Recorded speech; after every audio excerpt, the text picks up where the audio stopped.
Opinion টাইমসে আপনাদের সকলকে স্বাগত। আমি এআই সাহেব রয়েছি আপনাদের সাথে।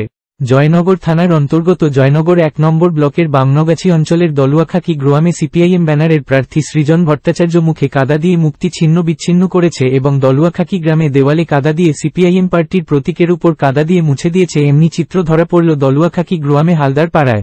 গত ১৩ই নভেম্বর বামনগাছি অঞ্চলের অঞ্চল সভাপতি সাইফুদ্দিন লস্কর খুন হয়। সাইফুদ্দিন লস্করের স্মরণসভায় উপস্থিত হয়ে মরিশ্বর মতিলাল হাইস্কুলের মাঠে বারুইপুর পূর্বের বিধায়ক বিভাস সর্দার প্রকাশ্যে বলেছিলেন, আমার বন্ধু সাইফুদ্দিন লস্করকে সিপিআইএম পার্টি খুন করেছে। আমি এখান থেকে বলছি, সিপিআইএম পার্টির পতাকা বামনগাছি অঞ্চলের এমনকি দলুয়াখাকি গ্রামে কোন জায়গায় সিপিআইএম পার্টির পতাকা লাগাতে দেব না। তারই প্রমাণ কি হল, দলুয়াখাকি গ্রামে হালদার পাড়ায় এবং দলুয়াখাকি ঢালি পাড়ায় সিপিআইএম পার্টির ব্যানারে ও সিপিআইএম পার্টির লেখা দেওয়ালে কাদা দিয়ে সিপিআইএম পার্টির প্রার্থীর মুখে নেপে দিয়েছে। এ থেকে প্রমাণ হয় বারুইপুর পূর্বের বিধায়ক বিভাস সর্দার যে বক্তব্য দিয়েছেন তার প্রমাণ দলুয়াখাকি গ্রামে দেখা গেল।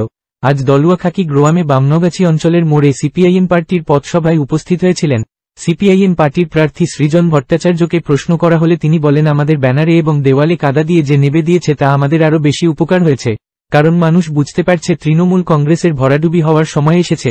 মতো আমাদের কাদা দিয়ে নেপে দিক না কেন, মানুষ তাদের ভুল বুঝতে পারছে। তিনি দাবি করেন, যারা মানুষের পাশে সুখ দুঃখ সময় থাকবে তাদেরকে আপনারা তাকে ভোট দেবেন। তিনি দাবি করেন সিপিআইএম পার্টি সদাসর্বদা মানুষের পাশে থাকে এবং থাকবে।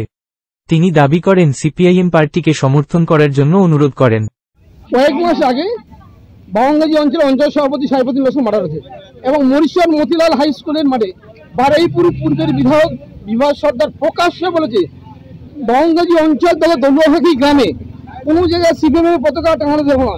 সেই পরিপ্রেক্ষিতে কি আজ দলুয়াখাকি গ্রামে আপনি একজন প্রার্থী, আপনার প্রার্থীর মুখে কালিমা লিপ্ত করা হয়েছে দলুয়াখাকি হালদারপাড়া এবং ঢালিপাড়া, এই নিয়ে আপনি কি বলবেন? বলদামো ছাড়া আর কি বলবো, আমার এছাড়া অন্য কিছু বলার ভাষা নেই। এই করে সিপিএম কে মানুষের মন থেকে মুছবে? যাদের নিজেদের গায়ে কালি ঝুলি লেগে আছে তারা নিজেদের জামা থেকে একটুখানি কালি হাতে করে লাগিয়ে সিপিএম এর প্রতীকে লাগাতে চাইছে।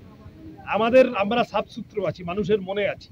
যে লোক ওই দেওয়াল দেখবে সেই লোক বুঝবে সিপিএম কে ভয় পেয়ে কালিটা লাগিয়েছে, সে লোক বেশি বেশি করে সিপিএম কে ভোট দেবে, সেই মতো করেছে প্রস্তুত।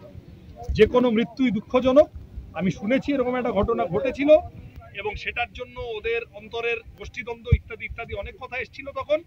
পরবর্তীকালে দলুয়াখাকিতে অত্যন্ত নারকীয় ঘটনা ঘটে, আমরা তখন ত্রাণ নিয়ে এসেছিলাম। দলুয়াখাকির মানুষ তাদের পাশে, আমাদের পার্টি দাঁড়িয়েছে। আমরা সবাই নিজের মতো করে শান্তিপূর্ণভাবে থাকুন চাই, এই অঞ্চলের মানুষ শান্তিপূর্ণভাবে থাকুন চাই। যারা কালি লেপতে আসছে, তারা অশান্তি পাকাতে আসছে, জনগণ ভোটের দিন ভোটের বাক্সে তাদের মুখে চুনকালি মাখিয়ে। এটা কি এই বিষয় নিয়ে আপনি কি আইনের ব্যবস্থা নেবেন?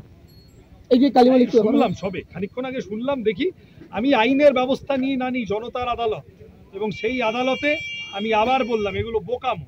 এগুলো তারাই করে যাদের ভয় বেশি লাগে, এবং এগুলো করছে মানে ওই যে কালি লাগানো আছে কাস্তা তুটির উপর, আমি তো আমাদের লোকেদের বলবো ওইরকম রেখে দাও। রোজ 5টা লোক ওখান দিয়ে আসবে যাবে, সে দেখবে যে সিপিএম কে ভয় পেয়ে কালি লাগিয়ে লেপে গেছে, রোজ আমাদের 5টা করে ভোট বাড়বে। এর আগে গাববাড়িয়াতে এরকম ঘটনা ঘটেছে, আর দ্বিতীয়বার ভয় পাচ্ছে। তৃণমূল ভাজা পাপড়ের মতো অবস্থা হয়ে আছে। ঝুরঝুর করে পুলিশটা সরিয়ে নিন, অ্যাডমিনিস্ট্রেশন সরিয়ে নিন। তৃণমূল পুরনো বাড়ির দেয়ালে পলেস্তারার মতো টোকা মারলে ঝুরঝুর করে ঝরে পড়ে যাওয়ার অবস্থা হয়ে আছে। 1 টাকার কয়েন দেখেছেন? এখানে চলে আশেপাশে 1 টাকার কয়েন চলে, সব জায়গায় চলে না।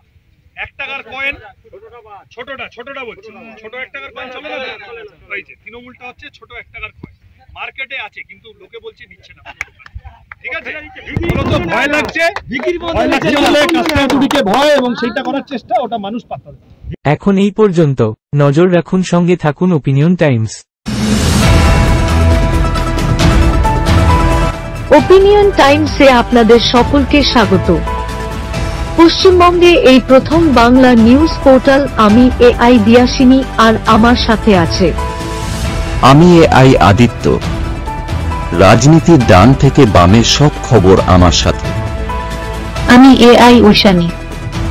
খেলা থেকে বিনোদন, সঙ্গে থাকবে সেলিব্রিটিদের কুটকাচালির খবর। আমি এআই সিদ্ধার্থ। বাজার অর্থনীতি থেকে রাজনীতির ওঠাপড়া, কুর্সি বদলের সব খবর আমার সাথে। আমি এআই দীপ্তি, থাকবো আপনাদের সাথে। সত্যের উদ্ঘাটন, নিরপেক্ষ বিশ্লেষণ, সঠিক খবর প্রদান। সঙ্গে থাকুন, দেখতে থাকুন ওপিনিয়ন টাইমস।